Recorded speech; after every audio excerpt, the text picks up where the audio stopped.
depending on your healthcare scenario. We have to stop the trial errors, and then we also have to work on the ability to transmit data from rural hospitals to urban to mid-sized hospitals. Thank you. Next up, Tom Stillings. Medical care is a personal responsibility.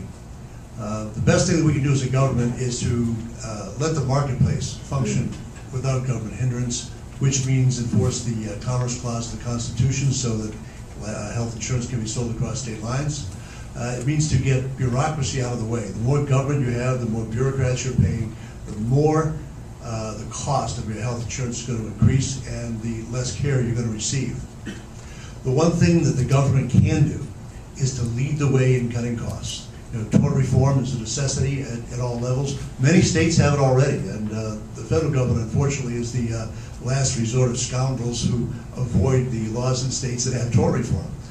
The other thing the government can do is to work to cut costs within the existing government programs, whether it's Medicare, whether it's the VA health system, whether it's military health, to do things like going to the drug companies and telling them that we're just not going to pay you more for drugs than what Canada or Mexico does. Why is it that Americans pay a subsidy for just being Americans when they use our gold standard, the FDA approval, and probably got an NIH loan to promote the drugs? If government leads the way in cost cutting, the price of healthcare goes down, we all benefit. Next up, Don Hooper. If I can get the cord to work here. We had the finest healthcare system in the world. The cost was distributed through people, through businesses, everywhere that you went.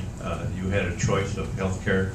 You could select a very detailed healthcare program, or else you could have none at all.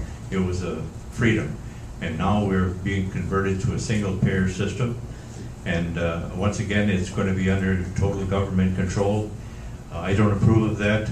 I know that when next January comes along and the new Congress convenes, that there's going to be a movement to try and repeal this plan.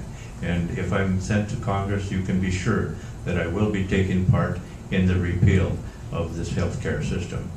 Now, if we didn't have the best healthcare system in the world, why is it that Canadians are coming down here in droves every year? Why is it that kings and queens from across the world are coming here? Because the American healthcare system and the doctors that are serving it are doing a very fine job, and I hope that we return to that system.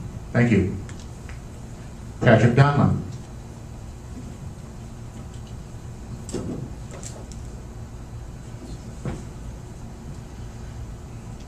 Well, the issue here is what to do with the health care bill.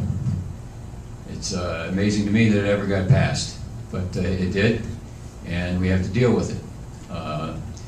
We do have a very good health care system now, the way it is. However, it's not accessible by all people, and I think that's the direction that we want. All of us want the Congress to take. We should. I believe that we should make it affordable for everyone, not just the privileged few.